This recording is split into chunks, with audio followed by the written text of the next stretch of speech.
All right, black people, all people. This is not black or white. I want you to listen to me. I want you to listen to me real carefully. If you have a problem with what Ed Reed said at any point in time about the situation going on at Bethune-Cookman, the fact this man, as a coach, had to clean up trash, we have a problem. Yeah, you could say it was profanity laced. You could say there was a problem with how he said it. You can come up with every name of the books. I don't care. I want you to know, and guys, I don't have all that editing technique, all that. This is the first time I've ever recorded a video. But I want this to be heard because it's a problem. I'm an average black guy in America. I work every day. Like every other American in this country. I will say this. I am, compared to the rest of the world that I've gotten a chance to see, I am overprivileged. And I mean that in every sense of the word. I can sit back with a nice fireplace at my house currently. As I said, overprivileged. I have a refrigerator full of food. I have electric. I have running water. I have all these things that a lot of people in this country do not have. In this country, this world, do not have. But I do need to say this. If you are sitting back and you have a problem as a black person, and I have to speak to my brothers and sisters because this is a problem with black people. This is prevalent in the black community. We are not the community that our forefathers once knew after slavery, when we understood to stand on our own 2 feet. We took care of our home. We took care of what was going on outside with our people. We cared about one another. We did what one another needed to do. Like I said, do I agree with how he said it? I do. Because at the end of the day, that is the language of the streets. That is the language that these kids understand. These people, black people, mainly the black people, the upper black people, Kamala Harris, the guys who sit on these boards at these HBCUs, these people, the NAACP that are designed to help my people, they're not helping us. They haven't helped us in a very, very, very long time. You're sitting back and you're allowing a few people to tell all people what is going on. Martin Luther King would never have stood for this, guys. Malcolm X, in his later days, understood what I'm saying. We've got to sit back. We've got to stop caring about what is going on. We have to fix what's going on with our community first. Our community is the problem. We idolize these thug rappers out here. Their pants sagging and the smoking of the dope and selling dope and running into trap houses. Do I listen to rap music? You damn right I do. But at the same time, I understand it's music. These guys are speaking about their lives. Some of them, not all of them, but most of them are speaking about their lives that they had. We are choosing to idolize them. We're not idolizing I don't like Kamala by any means. Don't take me wrong in saying I like Kamala. I don't like her. I don't like Joe Biden either. I don't like any person that puts their interests before everybody else. You're a government official. You're here for the people. You're not here for me. You're not here for my children. You're here for all of us. Thus, all of us should have a say in what you are doing. When you sit back and you make everything about race, you put yourself in a box. That box is a casket. That same casket is destroying this country because you are too narrow-minded to see the problem at hand. Do you understand? But by them keeping us separated, they in turn have power over your life. I was a manager other places, guys. I have been a manager over white people, Asian people, Hispanic people, white people. I'm black in America, y'all. I want y'all to hear that. I ran someone's life. What Ed Reed said about the HBCUs and what the lack of what they're doing should ring bells to you. Black, white, green, blue, purple, it doesn't matter. These people are not here to help us because we will not help ourselves. The black community, we are impoverished. I have a life that a majority of blacks don't get to experience.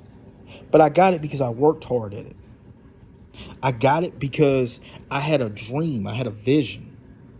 I understood. I had goals. When you don't have goals in your life, I don't care who the president is. I don't care who's in Congress. You are going to fail because you don't have any direction in your own life. We are sitting here and we are allowing people to tell us that because you are white, you are bad. CRT, for the love of God, God did not make us to hate each other. The Most High did not make us to hate each other. Allah did not make us to hate each other. Whatever you want to call the Most High, understand He made you to love one another. We are sitting here hating each other. We are sitting here breaking each other down. Now, this is not, oh, go rise up against the government. Nah, I don't do no dumb shit like that. Because you put them there. And you know the way you get rid of them? Vote their asses out. Get rid of them. They're not doing what they need to do for you as a person. Get rid of them. Eventually, your voice will be heard. Voting is important, guys, because they get rid of the idiots that are not doing what you want them to do. The ones that are not helping you to succeed.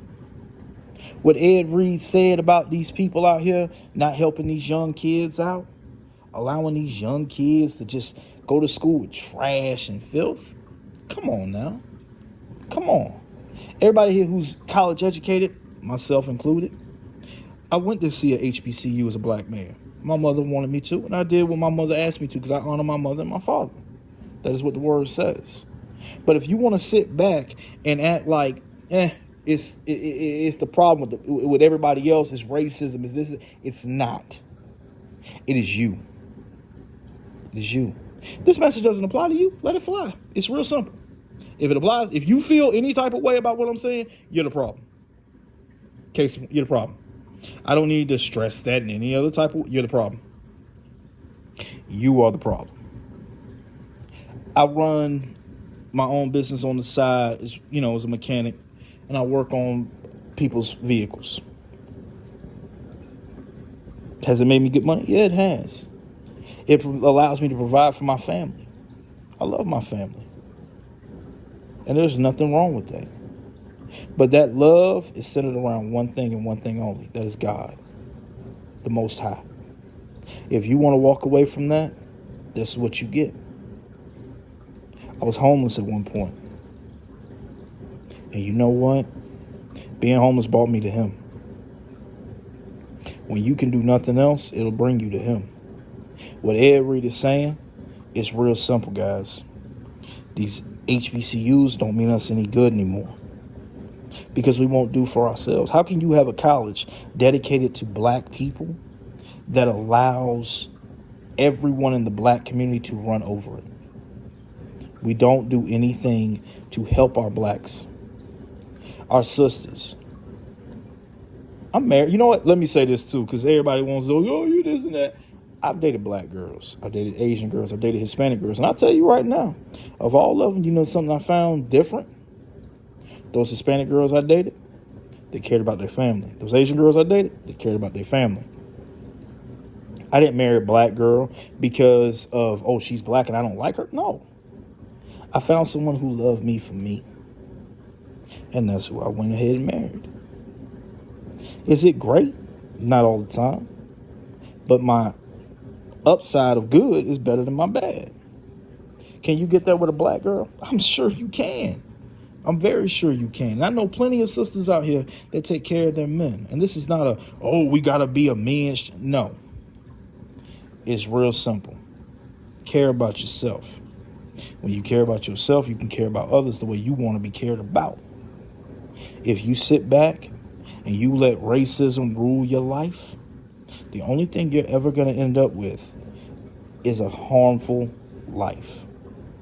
You are creating the problem in your own life. You are creating the issue in your own life. It's sad that I have to even say this. Stop listening to these race hustlers, whether they be white, black, green, blue, purple. Stop it. You are perpetuating the cycle. The cycle can stop with you if you wanted to. I love everybody equally. Everybody. I take care of mine because it's mine. I've chosen to do that. I have three beautiful children, actually. One's not biologically mine, but you know what? When when I got with her mother, I understood that. That's now I chose that responsibility. And with what Ed Reed was saying, guys, choose your responsibility wisely. Ed Reed came to a school, a HBCU in Bethune-Cookman, because he wanted to do better for those children, for those young men, for those young adults that are one day going to take over for us. He wants to show them some work ethic. And you know what they did to that man? They said, nah, you're doing too much. You're saying too much. You're being a bad NIGGA. I'll say it like that. You know what I just spelled out. I don't give a damn if you're white and say it. I don't care. Doesn't matter to me. I'm not that. And if you get mad when somebody says that, you are that. That's just plain and simple. You call me a coon, house, NIGGA. You call me whatever you want. I don't give a damn. You know why? People gonna talk about me till the day I die. And the best part about it, go ahead. I'm glad I live rent-free in your life. You don't live rent-free in mine. But I'm not gonna sit back and idly watch this man get torn down for saying the truth. The truth hurts. And the truth is, Bethune-Cookman bought this man in thinking they had another stool pigeon, thinking they had somebody they could run over. And Ed Reed said, no, you're not going to run over me. He was a man. That's a real man. He stood on his own feet, 10 toes down. If you're not standing 10 toes down on your own feet, I hate to tell you, but you are perpetuating the cycle. It's really sad that this man has no help. Ed, I'm here to help you, buddy. I feel what you were saying. I understand what you were saying. I've seen Bethune-Cookman. It is a shithole. Everything the hood has to offer is at Bethune-Cookman. It's dirty. It's nasty. It reeks of urine and vomit. You know where I went to school? UCF. You know what doesn't smell like urine and vomit? UCF. Florida State. Went there on a visit. Don't smell like urine and vomit. The reason why it smells that way is because the people that are there want it to be like that. Are all of them that bad? No. Don't ever think that everybody... I'm not putting anyone in a box. Put yourself there. Ed Reed wanted better for those young men, like Prime did. Dion, thank you. Ed, thank you. Anybody else who's done what those two have done, thank you. Everybody who came before them who helped our people, thank you. We need to focus on us. We need to focus on having our families back. Black men, stand up, take care of your responsibility. Stop idolizing these idiot rappers. Stop it. That's the dumbest thing I've ever heard. You gonna idolize a man that goes in and out of prison? Are you stupid? You got to be stupid. Something is wrong with you up here. Mentally, you're not there. Something's wrong with you. Seek help from the Most High. He'll direct you where you need to be. And it's not white Jesus. That's the Most High. If he's in your life, you'll read through what they did to Ed Reed and Dion and everybody else is black that's speaking out. Kanye. That man's not wrong. He's just saying what others don't want. They're afraid to say. Bernie Mac said, I'll say what you're afraid to say. He did. I'm not afraid to say this. I'm not afraid to post it. I want you to comment on it. I want you to say how much you hate me. Guess what? Go ahead. Thank you. Share it with other people. Because somebody's going to hear what I'm saying. Not all of us are going to hear what I'm saying. And that's the sad part. But that's everybody. That's every race, every religion, every creed, every walk of life is going to be that way. But stop allowing good brothers, good men in general, to just be thrown and cast away to the wayside because you are too closed-minded to hear what they're saying.